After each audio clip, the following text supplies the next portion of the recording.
Nitrogen का पहला portion,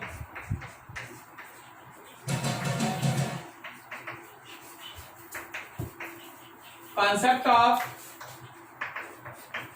magnetic force acting on any charged particle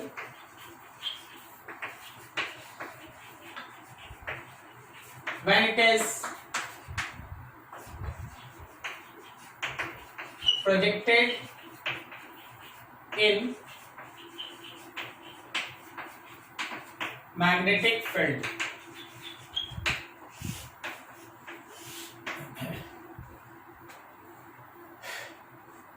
यहां पे हमेशा ध्यान रखना बी एक वेक्टर आएगा, ये इलेक्ट्रिक फील्ड की तरह होता है, नाम है इसका magnetic field induction. Magnetic field induction. मान लो जैसे ये मेरे पास एक मैग्नेटिक फील्ड का रिजल्ट, कोई एक मैग्नेट होगा बगल में, वो इस मैग्नेटिक फील्ड को बना रखा है, मैग्नेटिक फील्ड है। अब जैसे आप किसी इलेक्ट्रिक फील्ड को दिखाने के लिए इलेक्ट्रिक फील्ड लाइंस बनाते हैं, उसी तरह मैग्नेटिक फील्ड को दिखाने के लिए आप मैग्नेटिक फील्ड लाइंस ड्रॉ करते हैं। किसी भी पॉइंट पे मैग्नेटिक फील्ड का स्ट्रेंथ क्या है, किसी भी पॉइंट पे मैग्नेटिक फील्ड का स्ट्रेंथ क्या है, इसको हम लोग मेजर करते हैं मैग्नेटिक फील्ड इंडक्शन से, बी वेक्टर। ये एक पॉइंट रहा, यहां मान लो मैग्नेटिक फील्ड इंडक्शन है बी, और यहां पे आप एक चार्ज पार्टिकल रखे हैं क्यू, और उसको एक वेलोसिटी से थीटा एंगल पे बी फील्ड के साथ आप प्रोजेक्ट कर दिए। जब आप किसी चार्ज पार्टिकल को किसी मैग्नेटिक फील्ड में थीटा एंगल पे प्रोजेक्ट करते हैं विथ बी फील्ड, उस पे एक मैग्नेटिक फोर्स काम करता है। सो देयर इज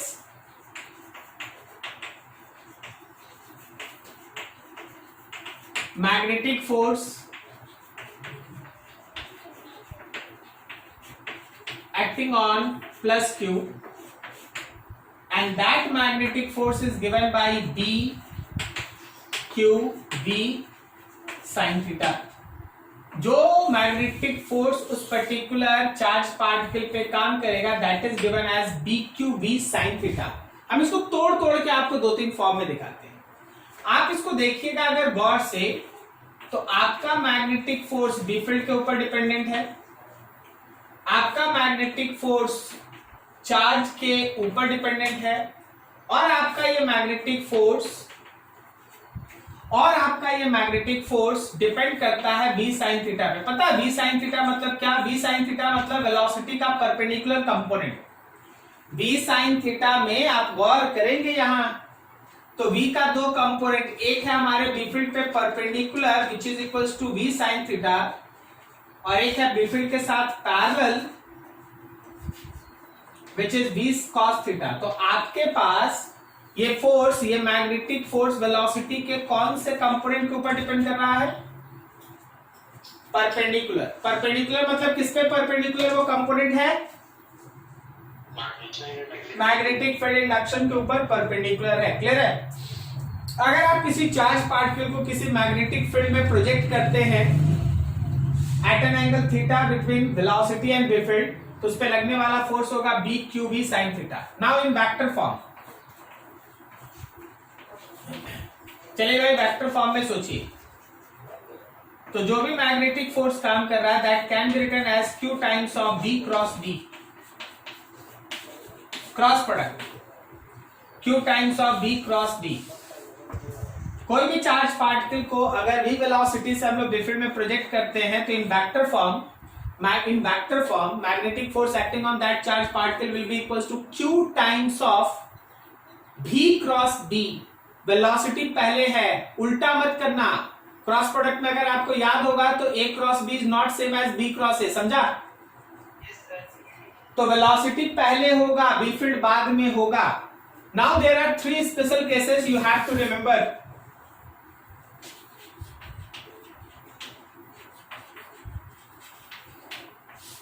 सबसे पहला, अगर चार्ज पार्टिकल का वेलोसिटी और बी फील्ड सेम डायरेक्शन में है, थीटा 0, तो क्या मैग्नेटिक फोर्स 0 है? दूसरा, अगर चार्ज पार्टिकल का वेलोसिटी और बी फील्ड अपोजिट में है तो थीटा का वैल्यू 180 है, still that force of magnetic force is equal to 0 है। और थर्ड, अगर हमारे चार्ज पार्टिकल का वेलोसिटी और बी फील्ड परपेंडिकुलर है, अगर हमारे चार्ज पार्टिकल का वेलोसिटी और बी फील्ड परपेंडिकुलर है, theta is 90 and you get the maximum magnetic force which is equals to dqv. This is maximum value of magnetic force. जब भी कोई चार्ज पार्टिकल किसी मैग्नेटिक फील्ड में B field के perpendicular होता है, perpendicular move करता है, याद रखना उस पे लगने वाला मैग्नेटिक फोर्स का वैल्यू मैक्सिमम होता है। लेकिन अगर पैरेलल थ्रो हो या एंटी पैरेलल थ्रो, दोनों ही केस में मैग्नेटिक फोर्स का वैल्यू 0 होता है, केवल परपेंडिकुलर डायरेक्शन में मैक्सिमम होता है। अब एक लाइन सुनना ध्यान से, अगर आप किसी चार्ज पार्टिकल को मैग्नेटिक फील्ड में प्रोजेक्ट करेंगे, क्या जरूरी है कि उस पर फोर्स लगे? नहीं सर।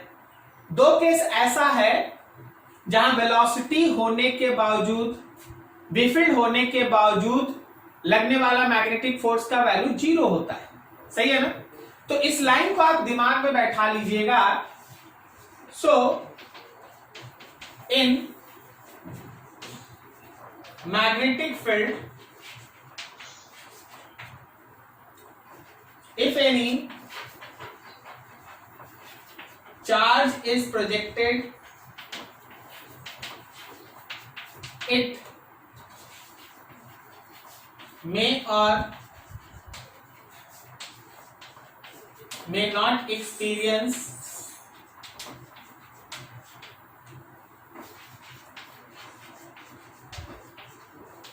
मैग्नेटिक फोर्स, मे और may not experience magnetic force. Experience कर भी सकता है, नहीं भी कर सकता है। क्लियर? चलो जी, नोट करो यहां तक, फिर आगे बढ़ते धीरे धीरे। बहुत इंटरेस्टिंग है, ध्यान रखना।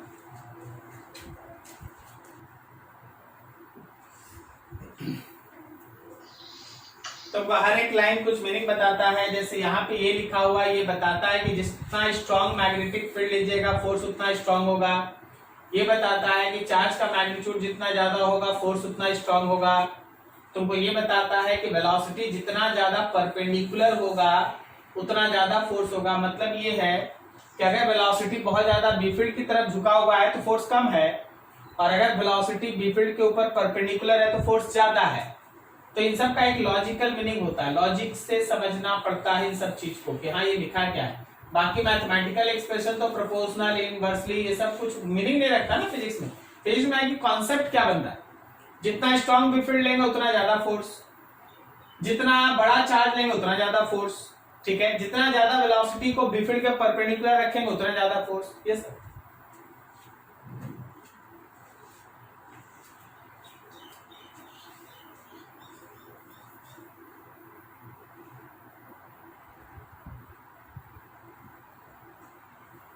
हो गया। हाँ जी, देखो क्या ये रहे थे ना कि मान लीजिए जैसे मेरे पास ये एक चार्ज पार्टिकल है, ठीक है, और इस रूम में एक मैग्नेटिक फील्ड है। तो हम तुमको बोलेंगे कि हम इस चार्ज पार्टिकल को इस रूम में फेंक दें तो क्या इस पे फोर्स लगेगा ही? ये जरूरी नहीं है कि आपके पास अगर मैग्नेटिक फील्ड है और आप चार्ज पार्टिकल को उसमें थ्रो कर दें तो उस पे फोर्स लगेगा ही, ये जरूरी नहीं है। क्योंकि दो एंगल आप ऐसा देख रहे हैं जहां पे अगर आप चार्ज पार्टिकल को बी फील्ड के पैरेलल या एंटी पैरेलल थ्रो करेंगे तो उस पर कोई फोर्स नहीं लगेगा, समझे? तो यहां लिखा है कि किसी भी मैग्नेटिक फील्ड में अगर हम किसी चार्ज को प्रोजेक्ट करते हैं तो फोर्स लग भी सकता है, नहीं भी लग सकता है, मे और मे नॉट भी, लग भी सकता है, नहीं भी लग सकता है। कारण क्या है कि अगर आप पैरेलल या एंटी पैरेलल फेंक देंगे तो लगने वाला फोर्स का वैल्यू कितना हो जाएगा? 0 हो जाएगा। इसलिए वहां लिखा है मे और मे नॉट बी। क्लियर है? हाँ जी, चलो अब आगे ध्यान दो। डायरेक्शन पे इंपॉर्टेंट आ गया, डायरेक्शन।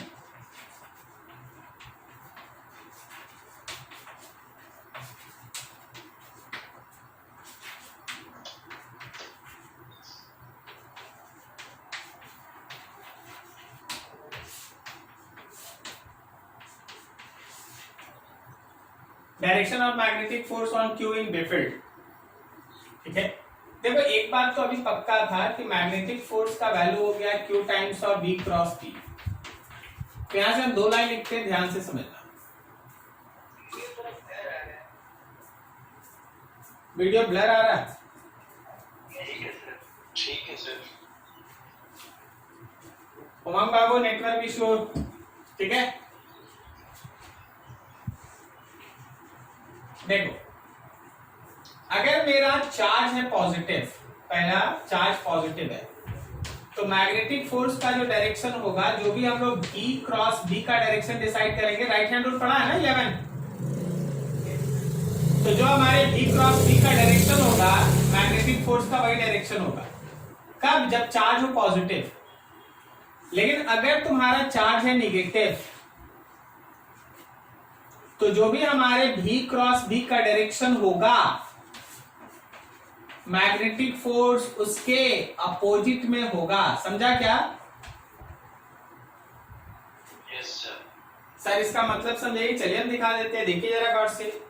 मान लीजिए ये आपके टेबल का टॉप है, टेबल का ये टॉप है,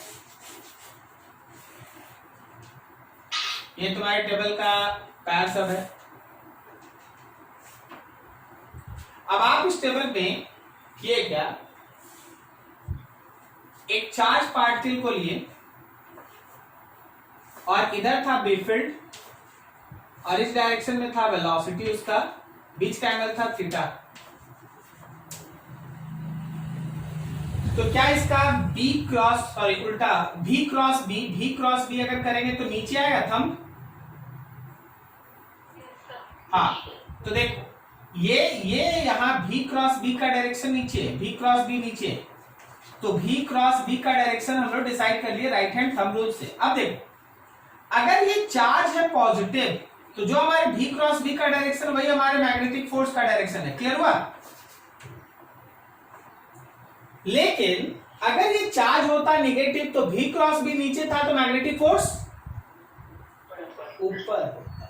V क्रॉस B नीचे था तो मैग्नेटिक फोर्स ऊपर होता। चलो एक छोटा सा बना देते हैं।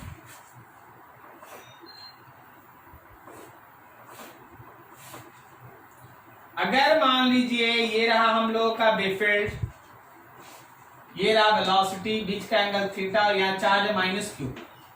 तो भाई देख V क्रॉस B का तो डायरेक्शन नीचे है, लेकिन चार्ज है मेरा निगेटिव, तो फोर्स का डायरेक्शन ऊपर है। क्लियर हुआ क्या? क्या सही जा रहे हैं? Yes sir. चलो ठीक है, लेकिन तुमको ऐसे नहीं बनाना है, तुमको जैसे बनाना वो तरीका दिखाते हैं। Use your right hand rule, right hand rule. हम नहीं बोले, हम बोले use right hand rule, right hand palm rule. ये राइट हैंड पाम रूल क्या है? Thumb in direction of velocity. Thumb जो है वेलोसिटी के डायरेक्शन में होगा। अदर फिंगर्स, जो बाकी सारा फिंगर्स है, in direction of B field, B field के डायरेक्शन में होगा। थंब होगा in direction of velocity, other fingers होगा in direction of B field. तो जो हमारे पाम का डायरेक्शन होगा in direction of FM on positive charge. For negative charge, for minus Q, it is in opposite direction. ये opposite direction में होगा. For minus Q, it is in opposite direction. Clear है? तो देखो अपने right hand को rule को use करना, राइट हैंड को हम बोलेंगे यही सबसे ज्यादा अच्छा है, ये सब बहुत कंफ्यूजिंग। राइट हैंड को यूज करना है। राइट हैंड को कैसे यूज करना है? तो अपने थंब को वेलोसिटी की तरफ कर देना है, अब बाकी सारा फिंगर्स स्ट्रेच करके बी फील्ड की तरफ कर देना है। तो जो हमारे पाम का डायरेक्शन आएगा वो पॉजिटिव चार्ज पे लगने वाले फोर्स का डायरेक्शन बताएगा। अगर चार्ज निगेटिव है तो पाम जिधर आएगा फोर्स अपोजिट में होगा। ठीक है, अपने राइट हैंड को यूज करना है, थंब होगा वेलोसिटी के डायरेक्शन में, बाकी सारा फिंगर्स होगा बी फील्ड के डायरेक्शन में। तो जो पाम का डायरेक्शन होगा that is the direction of magnetic force on positive charge, और अगर नेगेटिव चार्ज है तो फोर्स अपोजिट में होगा। क्लियर है? चलो यूज करते हैं, यूज करके देखते हैं। देखना, एक से एक फिगर पे ध्यान देना।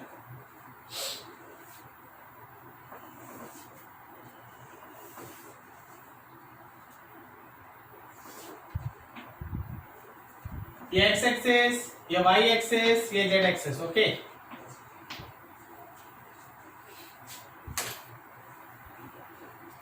यहां पे है कोई एक प्लस क्यू चार्ज, इस डायरेक्शन में है बी फील्ड, इस डायरेक्शन में वेलोसिटी। चलो जी बताओ फोर्स किधर? ऊपर नीचे नीचे नीचे।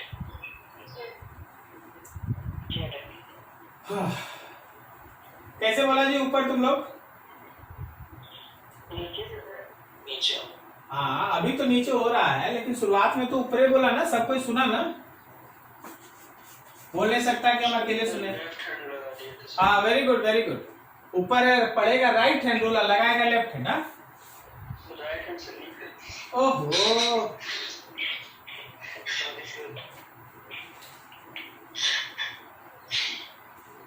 तो फोर्स का डायरेक्शन है नीचे।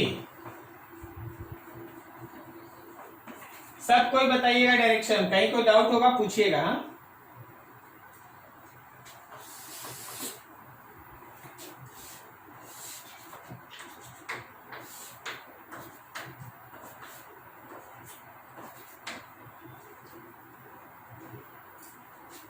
चार्ज है minus Q, this is direction of B field and this is direction of velocity. बताओ जी फोर्स का डायरेक्शन। अच्छा, ऊपर नीचे से एक्स वाई जेड नहीं बोल सकता, positive x negative. Positive x. बोलो जी ऊपर किधर गया? ऊपर सबका आया, किधर आया? Positive x. सबका आ गया पॉजिटिव एक्स। Yes sir. देख ले भाई, चार्ज है नेगेटिव, बिल्कुल सही। बी फील्ड है अंदर, थंब है ऊपर, थंब है ऊपर वाई एक्सिस की तरफ थंब है, और मेरा बी फील्ड है नेगेटिव ऑफ जेड एक्सिस। तो पाम आ रहा है लेफ्ट, लेफ्ट कहने का मतलब माइनस एक्स, लेकिन ये चार्ज है नेगेटिव, इसलिए फोर्स लगेगा पॉजिटिव एक्स। किसी को भी दिक्कत होगा जरूर बताते जाना। हम बोल चुके हैं मैग्नेटिज्म का मतलब है डायरेक्शन। जिसको डायरेक्शन समझ में आओ न्यूमेरिकल बनाया, नहीं तो आप नहीं कर पाइएगा काम। कैलकुलेशन कुछ है ही नहीं इसमें, कुछ नहीं है, खाली डायरेक्शन। अगला एग्जांपल,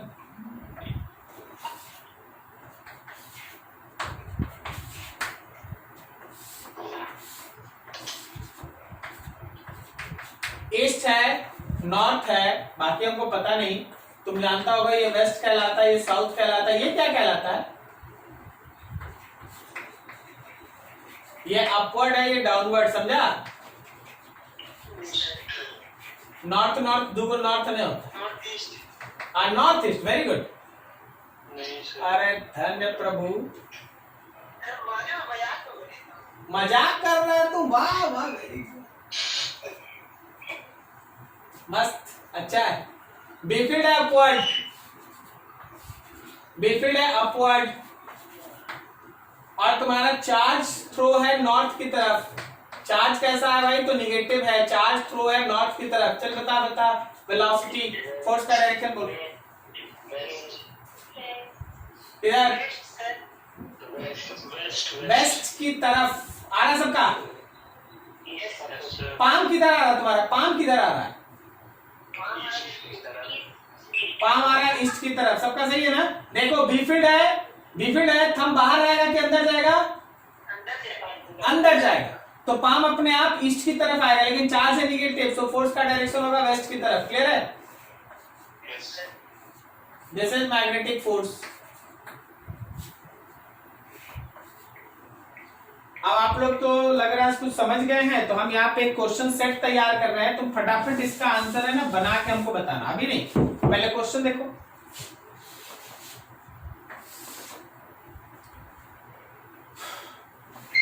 चार्ज का साइन, डिफरेंट का डायरेक्शन, वेलोसिटी का डायरेक्शन, तुमको बताना है फोर्स का डायरेक्शन। देखो जब ईस्ट वेस्ट नॉर्थ साउथ लिखेंगे तो तुमको अपवर्ड डाउनवर्ड ऐसे आंसर देना है। अगर एक्स वाई जेड लिखे तो एक्स के हिसाब से माइनस एक्स माइनस ऐसे।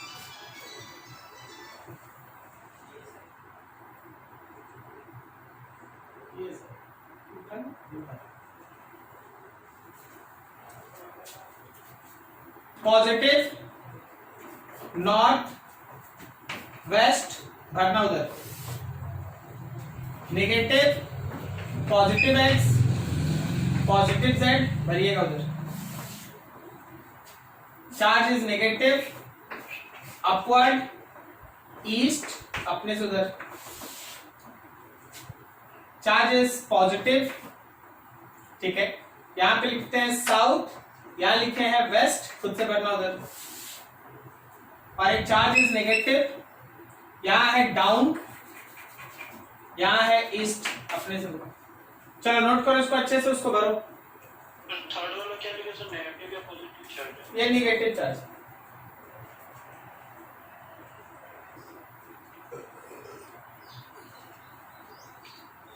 हाँ जी बोलो, पहला आंसर बोलो, फर्स्ट आंसर।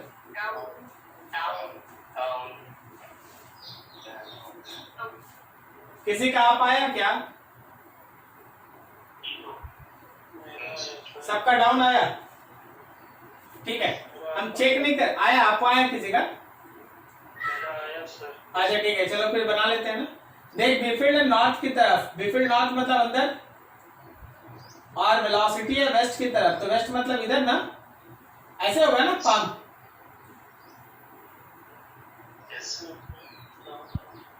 समझा?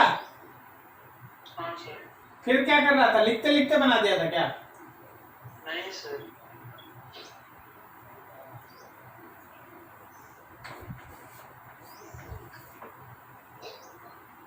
अगला है पॉजिटिव एक्स पॉजिटिव जेड, बीफील्ड है पॉजिटिव एक्स की तरफ, किधर अपवर्ड आ रहा है, पाम पाम आ रहा है अपवर्ड, लेकिन चार्ज है नेगेटिव। बिल्कुल सही, माइनस वाई, हाँ माइनस वाई। अपवर्ड है बी फील्ड और इलेक्ट्रिक वेलोसिटी है हमारे ईस्ट की तरफ, अपवर्ड है और वेलोसिटी है ईस्ट की तरफ। अरे साउथ हो रहा है, लेकिन साउथ तो पॉजिटिव चार्ज के लिए ना हो रहा है, तो नेगेटिव है तो नॉर्थ में होगा। नहीं समझा? ठीक है ना? अब देखो साउथ और वेस्ट है, बीफील्ड है साउथ की तरफ और वेस्ट है, पाम ऊपर आ रहा है, ऊपर अपवर्ड ना। लास्ट वाला बताओ, साउथ, वेरी गुड। अब जरा सबको अपना अपना बताओ किसका नहीं बना, जिसका नहीं बना हम और क्वेश्चन कराएंगे, अगर बन गया और तब आगे बढ़ेंगे।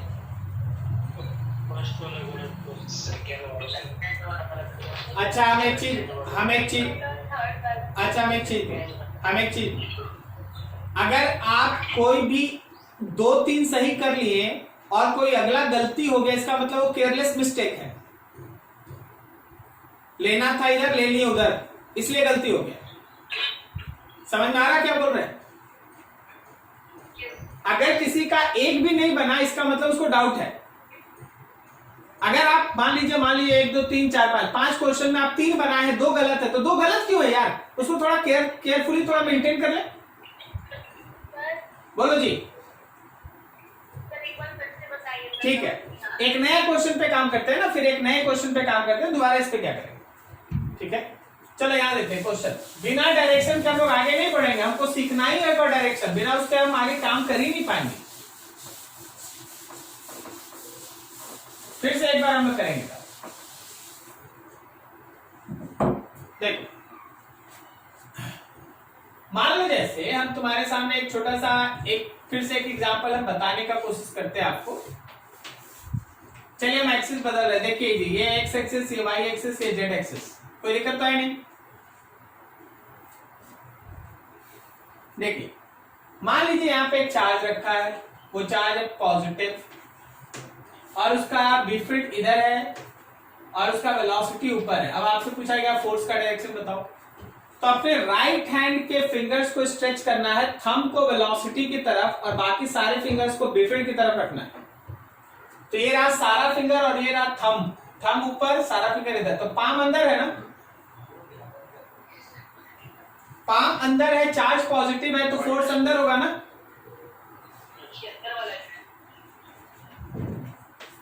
ठीक है,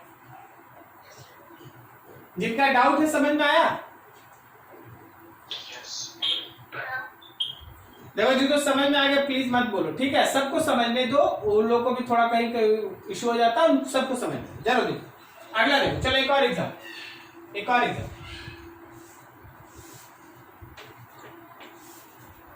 ये X axis, Y axis, Z axis.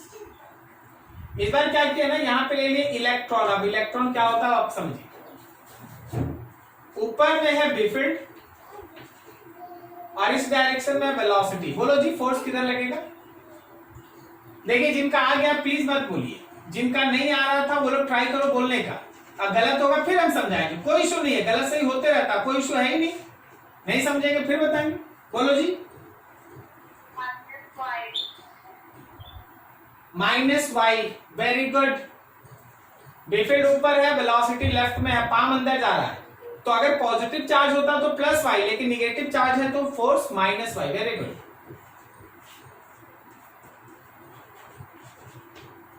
चलो एक और करते हैं।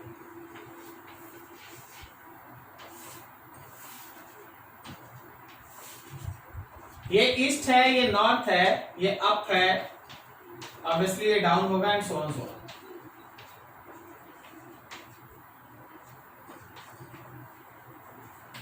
Like that.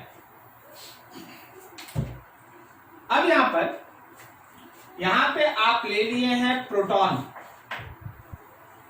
और उसको आप इस डायरेक्शन में, उसको आप इस डायरेक्शन में एक वेलोसिटी से फेंक दिए हैं under effect of this B field. बोलिए जी फोर्स का डायरेक्शन देखिए।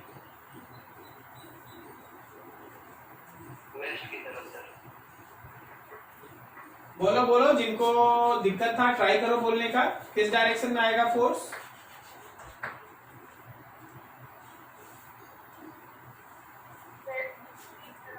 किधर? सुनाई नहीं दे रहा एक्चुअली। वेस्ट की तरफ, वेस्ट की तरफ। देखो बी फील्ड नीचे है और थंब अंदर, थंब अंदर इसलिए क्योंकि नॉर्थ अंदर है, तो पाम आ रहा वेस्ट की तरफ, चार्ज भी पॉजिटिव है तो वेस्ट की तरफ फोर्स।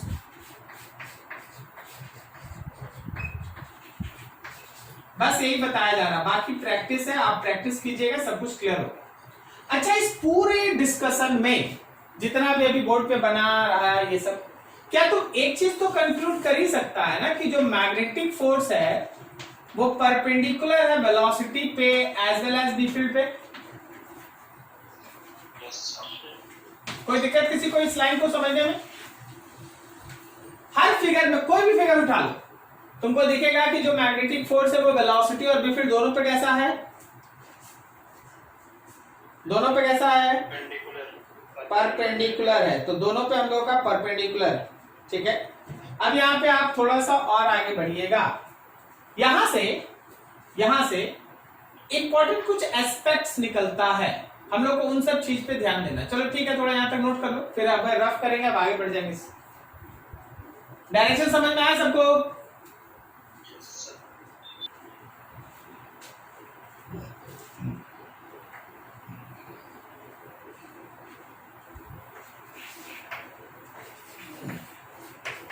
जो हमारा मैग्नेटिक फोर्स है that can be written as Q times of V cross B। So you have some important conclusion. सबसे पहला कि जो भी मैग्नेटिक फोर्स है that is perpendicular on velocity, जो भी मैग्नेटिक फोर्स है that is also perpendicular on B field. कोई दिक्कत नहीं? ठीक है, अब सोचना सी बताना कि what is work done bye magnetic force on charge. जब कोई चार्ज पार्टिकल किसी मैग्नेटिक फोर्स के इन्फ्लुएंस में मूव करता है तो उस पर मैग्नेटिक फोर्स कितना काम करता है, बताओ जरा।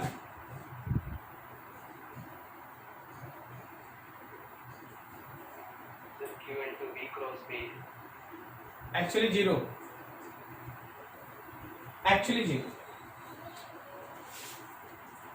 बिकॉज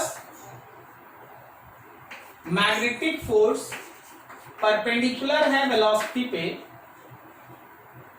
सो याद रखना कि magnetic force is also perpendicular on displacement.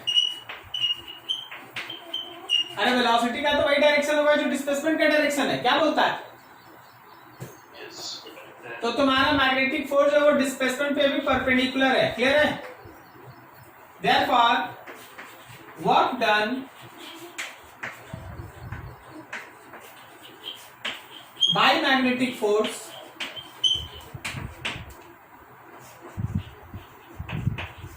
During motion of charge is zero.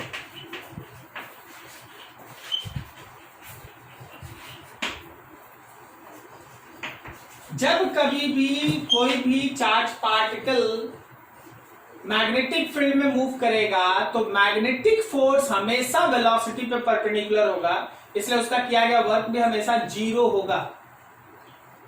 No work is done actually by magnetic force. अब देखो फोर्थ पावर का फॉर्मूला जानते, पावर का, और दूसरा डॉट प्रोडक्ट में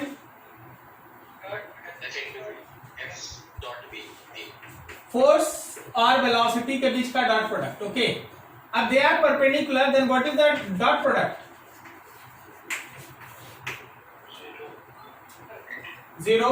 मतलब कोई चार्ज पार्टिकल अगर मैग्नेटिक फील्ड में मूव करता है तो मैग्नेटिक फोर्स का जो पावर है that power is also zero.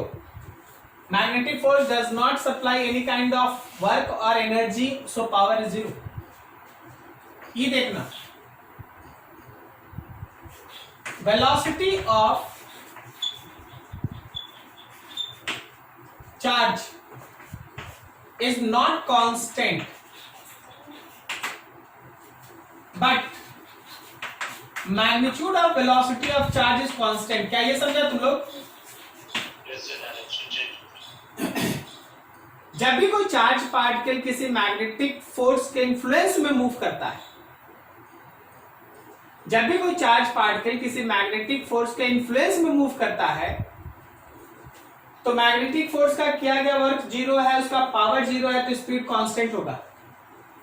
Speed constant के लिए तुम ये भी समझ सकता है कि काइनेटिक एनर्जी इनिशियल और काइनेटिक एनर्जी फाइनल सेम होगा। समझा क्या? तुम इसको भी अलग तरीके से निकाल सकता है, बिकॉज तुम जानता है कि work is equal to change in kinetic energy. सही है?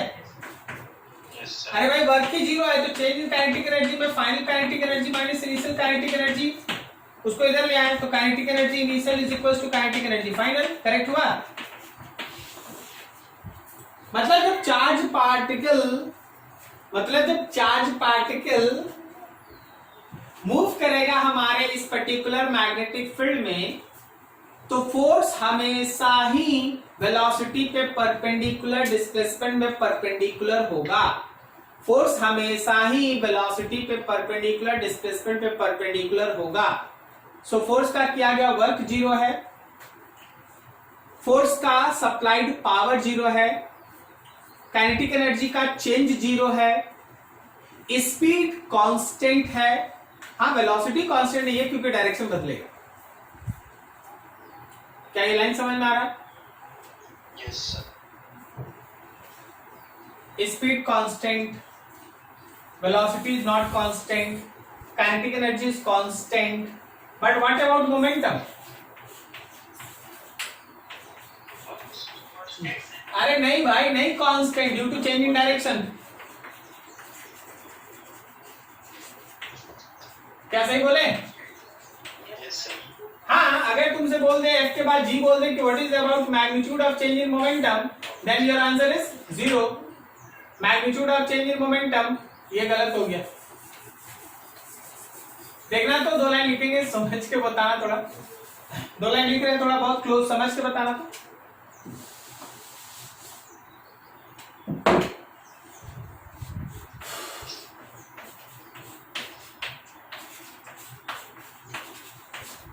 तो बोल भाई कौन जीरो है कौन नॉन जीरो है? पहला वाला जीरो है, दूसरा वाला नॉन जीरो।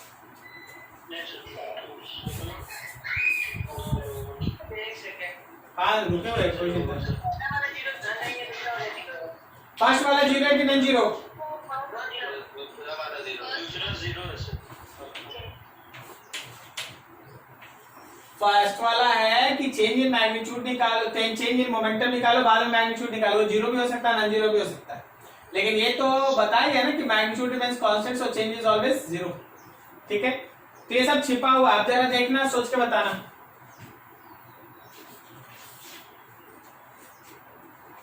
कि what is value of this acceleration और वेलोसिटी का डॉट प्रोडक्ट कितना होगा?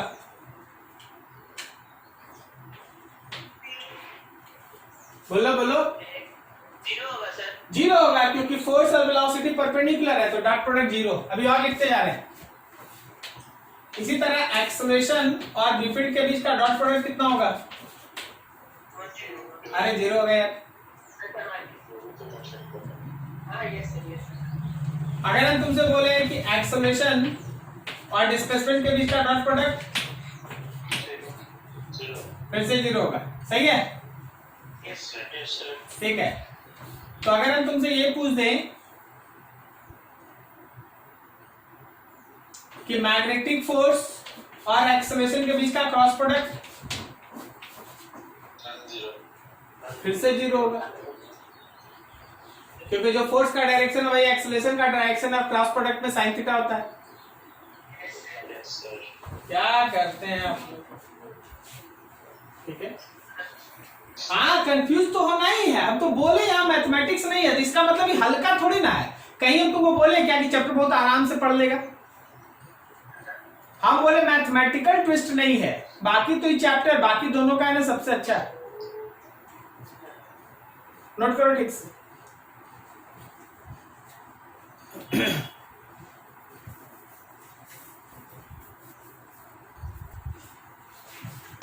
क्वेश्चन ऐसा है कि in magnetic field vector B equals to 4i cap plus 6j cap, a charged particle have acceleration is xi cap plus 20j cap. Find value of x. चलो बनाओ। Very good. जब आप बात कर रहे हैं भाई मैग्नेटिक फील्ड में, आप बात कर रहे हैं फील्ड का, एक्सेलरेशन का, तो आप यहाँ देखिए कि आपका जो एक्सेलरेशन और फील्ड है उसका डॉट प्रोडक्ट जीरो है क्योंकि they are perpendicular. Because acceleration जो है वो परपेंडिकुलर है फील्ड पे, तो एक्सेलरेशन और फील्ड के बीच का जो डॉट प्रोडक्ट होगा that will be equals to zero. और डॉट प्रोडक्ट का मतलब 4x plus 6 into 20, 4x plus 6 into 20 and that will be equals to 0. So 4x plus 120 या फिर x is equals to minus 120 by 4, so it is minus 30. सबका बना? Yes. तो ऐसा चीज आता है। तो किसी भी चार्ज पार्टिकल को अगर मैग्नेटिक फील्ड में रख दें तो उस पे लगने वाला फोर्स कब कब जीरो हो सकता है बताओ? हाँ, और अगर रखा हुआ चार्ज पार्टिकल है तो भी उस पे लगने वाला मैग्नेटिक फोर्स का वैल्यू जीरो होगा। क्या सही है? Yes, sir. रख देने से भी क्योंकि उसका भी जीरो होता है तो again that force will be equals to zero. कोई डाउट नहीं यहाँ तक? अब देखिए थोड़ा सा कंबाइंड फॉर्म जिसका अगले दिन बहुत अच्छे से एक्सप्लेनेशन है, आज स्टार्ट करते हैं। Concept of force acting on any charge when it is moving in electric field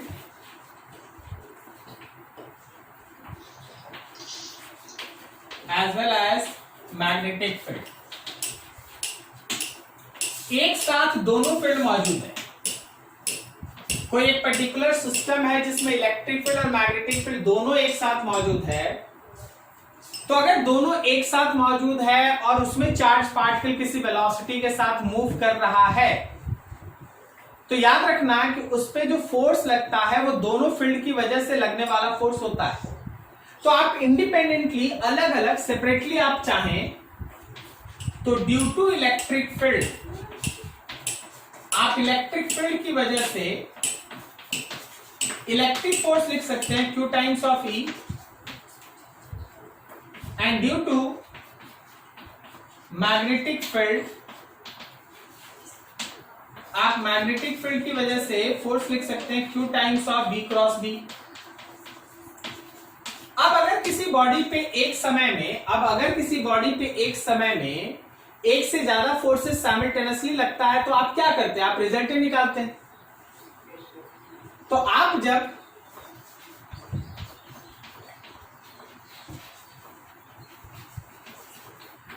resultant force निकालेंगे, सो रिजल्टेंट फोर्स, तो जो भी आप नेट फोर्स कैलकुलेट करेंगे वो हमारे इलेक्ट्रिक फोर्स और मैग्नेटिक फोर्स का वेक्टर सम होगा। क्या सही जा रहे हैं? इलेक्ट्रिक फोर्स और मैग्नेटिक फोर्स का वेक्टर सम होगा। मतलब जो नेट फोर्स है that can be written as QE plus Q times of B cross B। QE plus Q times of B cross B। कोई डाउट किसी को? This is called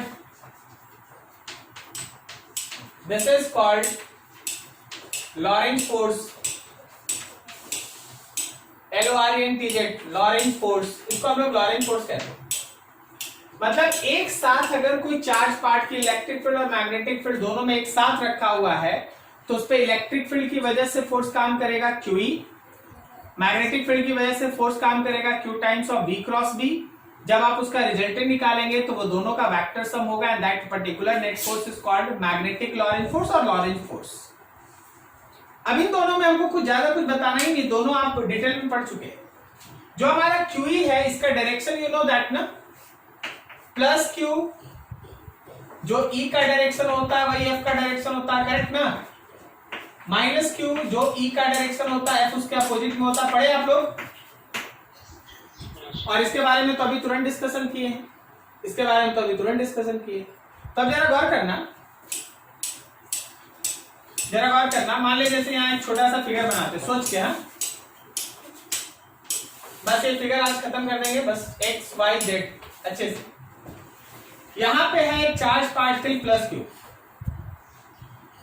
ये एक ऐसा इन्वायरमेंट है, X के पॉजिटिव की तरफ है इलेक्ट्रिक फील्ड, Y के पॉजिटिव की तरफ है मैग्नेटिक B फील्ड, और Z के पॉजिटिव की तरफ है वेलोसिटी। सोच के बताओ, इलेक्ट्रिक फोर्स किधर?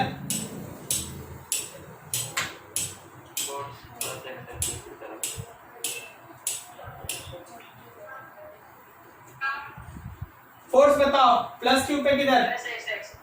Positive x axis. Electric force positive x axis. किसी को डाउट? और मैग्नीट्यूड निकालना हो तो QE। बताओ भाई मैग्नेटिक फोर्स किधर?